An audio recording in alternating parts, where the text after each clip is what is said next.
Perusahaan tekstil PT Sri Rejeki Isman Tbk atau Sritex buka suara soal putusan Mahkamah Agung yang menolak permohonan kasasi dari perusahaan.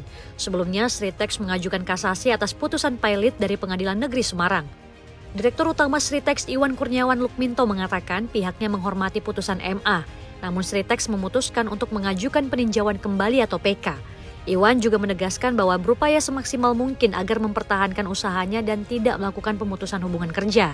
Sementara itu, Menko Perekonomian Erlangga Hartarto menyatakan pemerintah akan meninjau ulang aturan soal pilot usai kasus yang melilit Sritex. Erlangga pun berharap Sritex dapat terus beroperasi.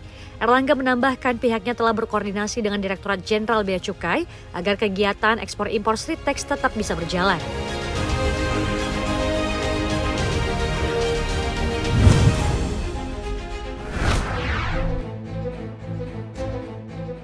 Pemerintah dipastikan akan mengumumkan skema baru pengguna bahan bakar minyak BBM jenis subsidi di tahun 2025 mendatang.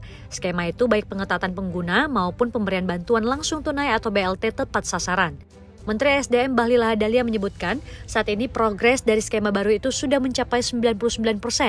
Kemungkinan besar skema subsidi BBM yang akan berlaku nantinya adalah dengan skema blending, yakni subsidi yang dialihkan menjadi bantuan langsung tunai BLT dan subsidi pada barangnya atau pada BBM sesuai kriteria pengguna.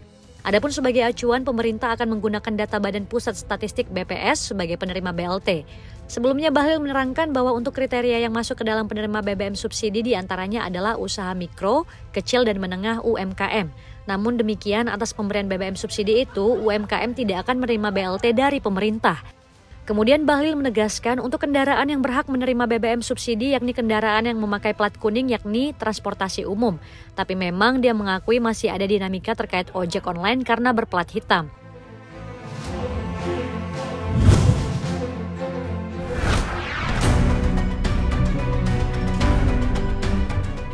Bursa Efek Indonesia atau BEI mengumumkan telah menghapus pencatatan efek atau delisting kepada 8 perusahaan dalam pilot.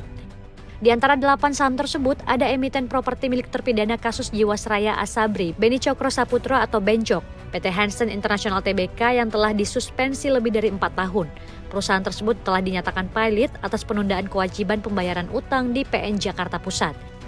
Delisting terhadap ke-8 perusahaan tersebut akan efektif per 21 Juli 2025. Mereka memiliki waktu untuk menyampaikan keterbukaan informasi atau buyback saham hingga 18 Januari 2025. Masa pelaksanaan buyback diatur bursa untuk berlangsung pada 20 Januari hingga 18 Juli 2025. Sebagai informasi, perusahaan terancam delisting apabila mengalami kondisi atau peristiwa secara signifikan berpengaruh negatif terhadap keberlangsungan usaha, baik secara finansial atau hukum, terhadap kelangsungan status usaha dan perusahaan tidak dapat menunjukkan indikasi pemulihan memadai.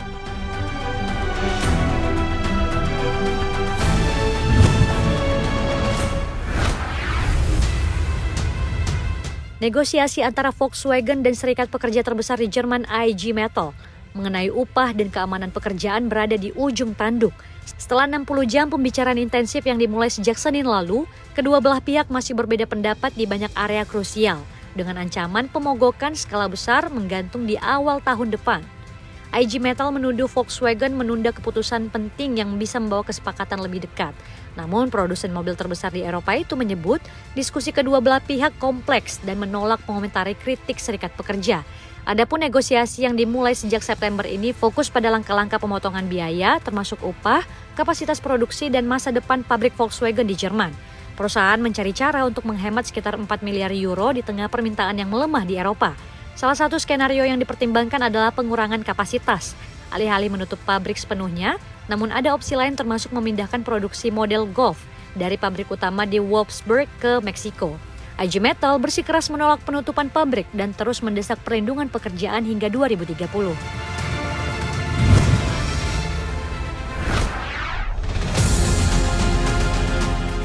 Amerika Serikat tengah bersiap untuk menutup atau men-shutdown pemerintahannya jelang liburan Natal 25 Desember. Para pekerja publik pun terancam tak dapat gaji. Ini terjadi setelah Presiden terpilih Donald Trump dan sekutunya miliarder Elon Musk menggagalkan rancangan undang-undang atau RUU untuk menjaga agar lembaga-lembaga federal tetap beroperasi. Para pemimpin partai Kongres di Amerika Serikat awalnya telah menyetujui resolusi berkelanjutan agar pemerintahan bisa bekerja normal hingga pertengahan Maret. Namun kemudian Trump dan Musk membuat keriuhan di media sosial menyebut akan menolak segala pengeluaran ekstra. Hal ini dimulai dengan cuitan CEO Tesla dan SpaceX, Musk, yang juga ditunjuk Trump sebagai Departemen Efisiensi Pemerintahan per Januari 2025 nanti, yang menggunakan platform X mengecam pengeluaran ekstra. Jika pendanaan tidak diperpanjang hingga tenggat waktu Jumat tengah malam, pemerintah AS akan mengalami shutdown sebagian. Ini akan berdampak pada lambannya pelayanan publik di Amerika Serikat seperti penangguhan operasional Taman Nasional dan pengawasan perbatasan. Pekerja federal tidak akan menerima gaji. Hingga perjalanan liburan, Administrasi Keamanan Transportasi memperingatkan antrean panjang di bandara selama musim liburan. Demokrat mengkritik keras RUU ini sebagai kedok untuk memberikan pemotongan pajak yang hanya menguntungkan individu kaya seperti Elon Musk. Lalu ada dampak politik dan masa depan Partai Republik. Gagalnya RUU ini juga meningkatkan ketidakstabilan dalam kepemimpinan Partai Republik. Mike Johnson, ketua DPR yang baru menjabat, menghadapi ancaman kehilangan dukungan dari partainya sendiri. Beberapa anggota Partai Republik mengisyaratkan bahwa mereka tidak akan memilih Johnson sebagai ketua DPR pada Januari mendatang.